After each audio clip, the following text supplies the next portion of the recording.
I wanted to talk a little bit about a thing that comes up often we call the true self. And it's very important to understand that's the depth of practice. Now there's that side of practice, which is the real depth, the spiritual depth, and then there's the practical side of practice, which is how do you apply that to your everyday problems.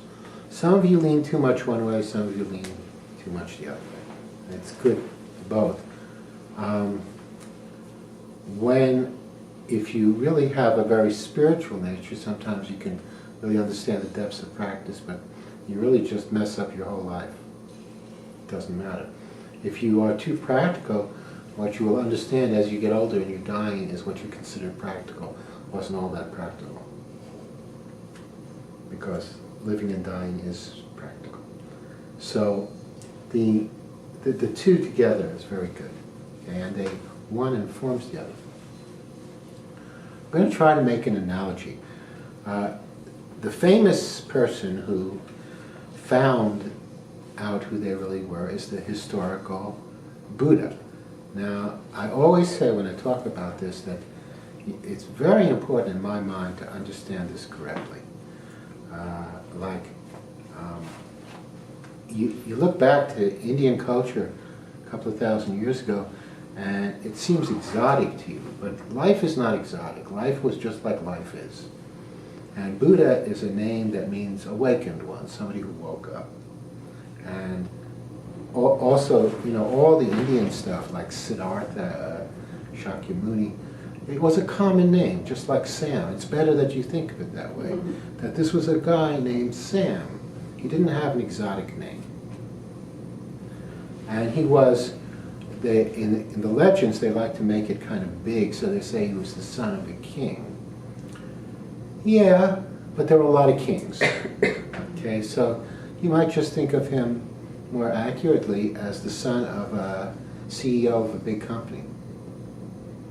So he was he was a well-to-do kid who grew up in a very conservative Hindu environment. Hindu, by the way, is a misnomer. There was a river in India called the Rindu River, but they couldn't say R, so everybody that lived on one side they called Hindus. Vedanta is the right thing. So, and he grew up, and everything was. They were very wealthy, and in those days, when you were wealthy, it wasn't just that you went out to fancy dinners. And you did that all was in the house, but you did other things. You had like courtesans and wives and stuff like that. And also, my publisher objects to me saying this, but it's true. You did a lot of hunting.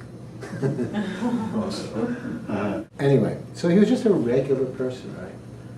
But one day when he was out walking around with the person that was in charge of taking care of him, which also is not exotic. That's like in Europe, that's much more common. When I grew up in Germany, we weren't all that wealthy, and I still had somebody who took care of me. My parents did not. It's not American, but Europe, you do that.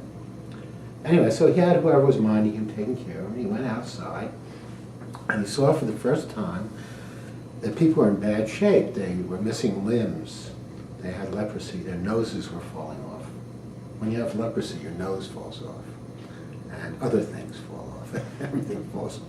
It's bad, and they were sick and they were dying, and he said, "Wow, life is different than I thought it was. This is really bad. This is where I'm going. This is where everybody's going." And I thought it was just, life was kind of just going to be fun. So he started to think about this. He was a problem solver. He wanted to know how to solve this problem.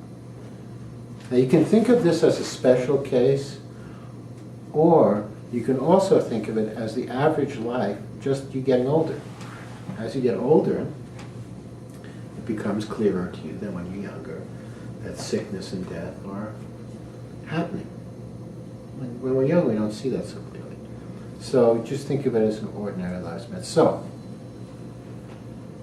the Buddha decides to go out, and there are a lot of people have moved to the local town. I think it's Varanasi, I don't remember, but it's very much like the 60s, because all these people have left their rigid Hindu caste system homes, abandoned their families, and they're hanging out in Haight-Ashbury, basically.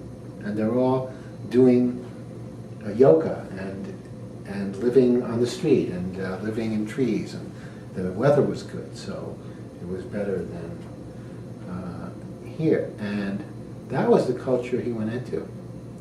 And he went from various teachers, and he didn't get quite what he wanted.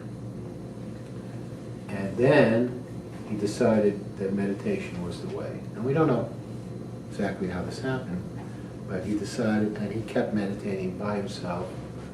Probably knew other people, and it wasn't like he never got up. He got up, he went for walks, he ate, he did whatever people do, but most of his time he was sitting. And then one day he had a realization that solved the problem for him.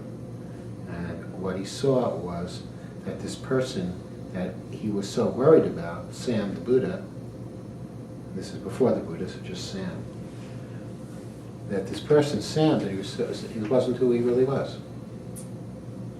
And that was a very radical thing to him. And let me make an analogy to you. You go to a movie. Now some of you are beginning to see this, and you're sitting, and that's very good. And then those of you who aren't yet, you will. Just keep sitting, and I'll keep working with you. Let me make an imperfect analogy. You went to a movie,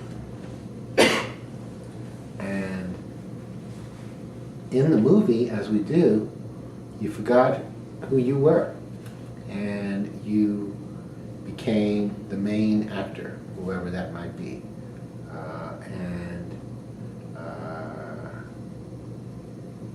I just saw the movie The Wrestler, so like that. I'm thinking of that movie. But so you're this guy who's just a wrestler, and you cut yourself, and you're bleeding, and you're in bad shape, and life is pretty terrible, and you literally forget who you are, and you think you're this guy. And good things happen to him, bad things happen to him, many things happen to him. And it's actually your life. You're living the life of this person. And then the film ends, and you remember, oh, I'm not him, I'm me.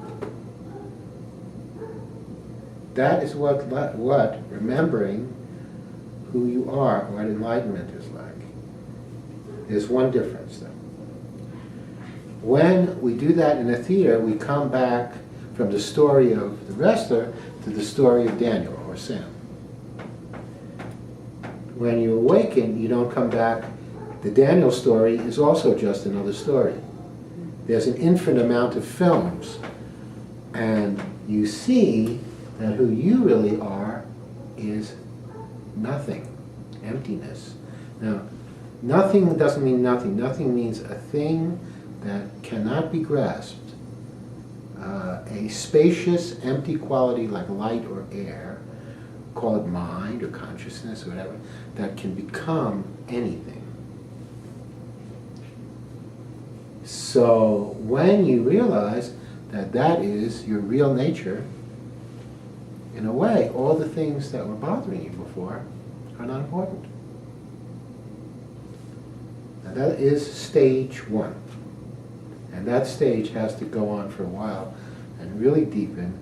And it's the basis of what they talk about in Buddhism, emptiness, shunyata, that you are like, and it's not different, so different than what the Muslims say, light on light. That's the word they use, light on light. Empty, spacious, or perhaps, let's say, if you're looking at Judeo-Christian tradition, you would call it spirit. But it has no qualities whatsoever.